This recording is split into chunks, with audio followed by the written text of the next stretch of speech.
volevano uccidermi perché ho tutti i segni e i motivi per credere che mi volevano morta, ma pensavano fossi già morta probabilmente, perché non mi hanno lasciato là. Questa è la drammatica certezza di Chiara Boffo, 37 anni, residente a Bassano del Grappa nel Vicentino, ma originaria di San Zenone degli Ezzelini nel Trevigiano, vittima di una brutale rapina durante le vacanze in Grecia all'isola di Kos. L'abbiamo raggiunta telefonicamente in ospedale a Creta, dove è stata ricoverata in attesa di ripartire per Milano.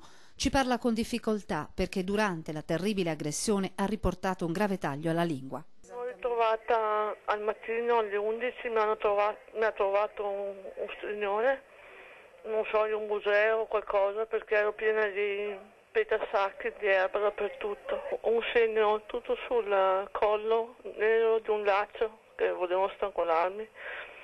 Non so per quale motivo, non lo so, perché ho la lingua tagliata a metà dove io avevo i denti praticamente e la lingua fuori con il laccio al collo, perché hanno tentato di uccidermi probabilmente perché li avrei ricordati o qualcosa del genere. Una violenza estrema, quella usata nei confronti di Chiara, lasciata in un campo incosciente e derubata di tutto quello che aveva. Mi hanno derubata di tutto, ma proprio qualsiasi cosa che avevo. A ore rientrerà a casa. Per lei finiranno 2 incubi, la violenza dei malviventi e lo stato di abbandono in cui si è ritrovata dopo il ricovero. È una cosa inconcepibile questo ospedale.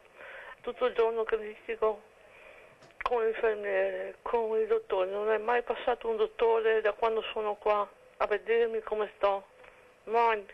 Ho avuto un'anima pia qui che mi ha dato 50 euro, un paio di ciabatte, un pigiama, 2 cose per andare via oggi, altrimenti non avrei avuto neanche una ciabatta da questo ospedale qua.